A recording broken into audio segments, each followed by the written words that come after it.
Yay Networks. 13 has been my lucky number for a while. Like, it's always a sign of good things to come for me. This is 13, a Taylor Swift fan podcast, breaking down every song, every Easter egg, every era, and every theory. Hosted by the biggest Swifties, Nick Adams, Anna Casillejos, Amy Nichols, and Lacey G. Welcome to 13, a Taylor Swift fan podcast. My name's Nick Adams. I'm Anna. Amy.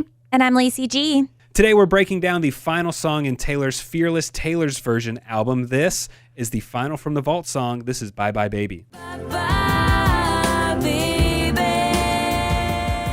So this was an unreleased song from the Fearless album that she wrote back in 2008. She released it for the first time in 2021 on Fearless Taylor's Version. And I saw some fans that were theorizing that she put Bye Bye Baby at the end of the album in a way of saying bye to that person. But if you look at it, that she also indirectly called us baby too by ending the album saying bye bye my babies until next time. So yes, we are Taylor's babies. She didn't forget us. Aww. That is a great way to close out by saying bye. Yeah. She's so thoughtful to say bye before she takes off. Well, I also saw that some people thought that it was bye to 2008 and to Big Machine, am I saying it right? Big Machine Records. Yeah. I don't like to have him in my mind, so it's just, is that it? Anyways. And then, this is the new Fearless. I love that theory. Yeah, and both absolutely make sense. Mm-hmm. And also interesting, I saw out of all of the songs from the vault, unfortunately, somebody has to be last. But this is the song that charted the lowest out of all of the vault songs. But I think it's also, when you have 6 songs, and if you're listening to them in order, it just kind of makes sense to me as to why. When you have an album of, 26 songs? It's a lot. It's a lot It's a lot to get through. And then when you're listening to the other ones and you want to go back and hear your other favorites, and it just kind of doesn't get the attention when it's at the end of the album. And hey, if I'm honest, guys, do I skip this song if it pops up? Bye-bye, Nick, if that's the case. You don't say that. Do not say it. How dare you? I skip this song from time to time. No, I didn't every time, no. Uh-huh. Sometimes, yeah. Sometimes okay. I'm going to skip Bye Bye Baby. I skip it too sometimes just because it's one of the slower ones. But how come y'all don't jump all over her if she says it? Because you said it first and I was waiting for you. I was waiting for you to say it first. Come on. Okay, something really cool that I came across in my research was a photo from Taylor's early concept track list for Fearless that had leaked on the internet.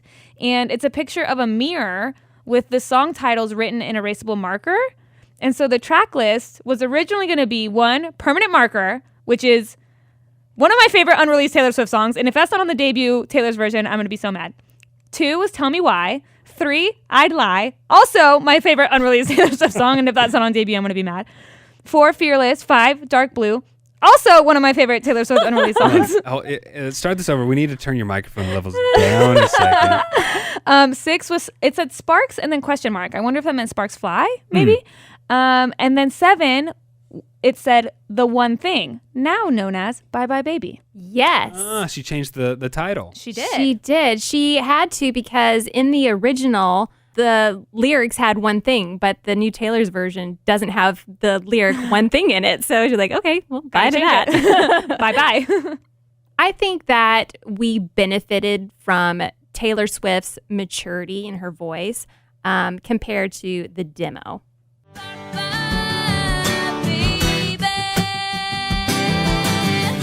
She sounds so good now. I mean, she sounded fine then, but now is just way so better. rich. Yeah.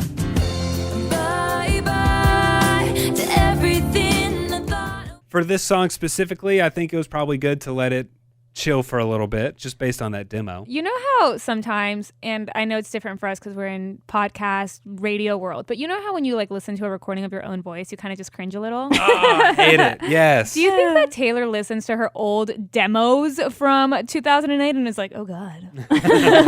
That's what I sound like? Yeah, but in a different kind of way, though, because she's thinking of it analytically. So, I mean, it's, I could have hit this note different and I could have done it this way, not that my voice has matured so much. She's overanalyzing it in a completely different way. Yeah, you're right. And I guess it is good that her voice has matured. Mm-hmm. If we couldn't hear the difference, it would be worse.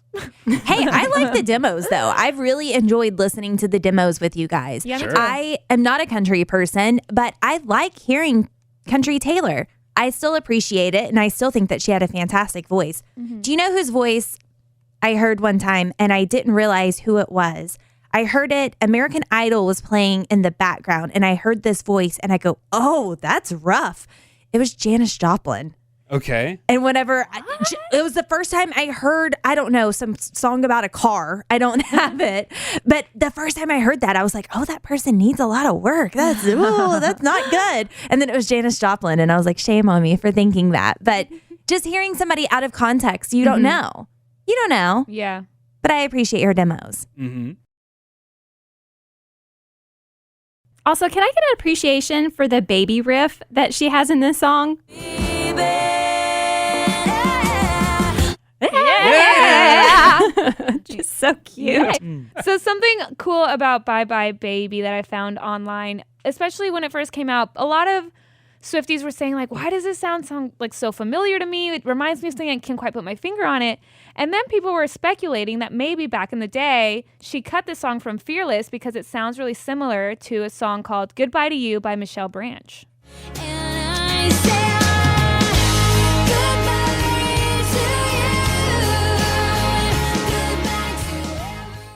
Yeah, I can see how it's somewhat similar to it. Yeah, so I don't know if that's necessarily true, as to that's why she cut it from the track If it's list. kind of similar and there's already a song out there that's that vibe. Yeah, I can see why like you would shelve it. You have plenty of others to pick from. So, Amy, we're going to end this just special for you. This is just for you. Thank you. Well, that's it for this breakdown of Bye Bye Baby. This is 13, a Taylor Swift fan podcast. Be sure that you subscribe to us anywhere you can find podcasts. Apple Podcasts, Google Podcasts, Spotify, anywhere else, we're there. Leave us a 5-star rating and a great review. Thanks for listening to 13, a Taylor Swift fan podcast. Subscribe for free and leave a positive review on Apple Podcasts, Spotify, or Google Podcasts.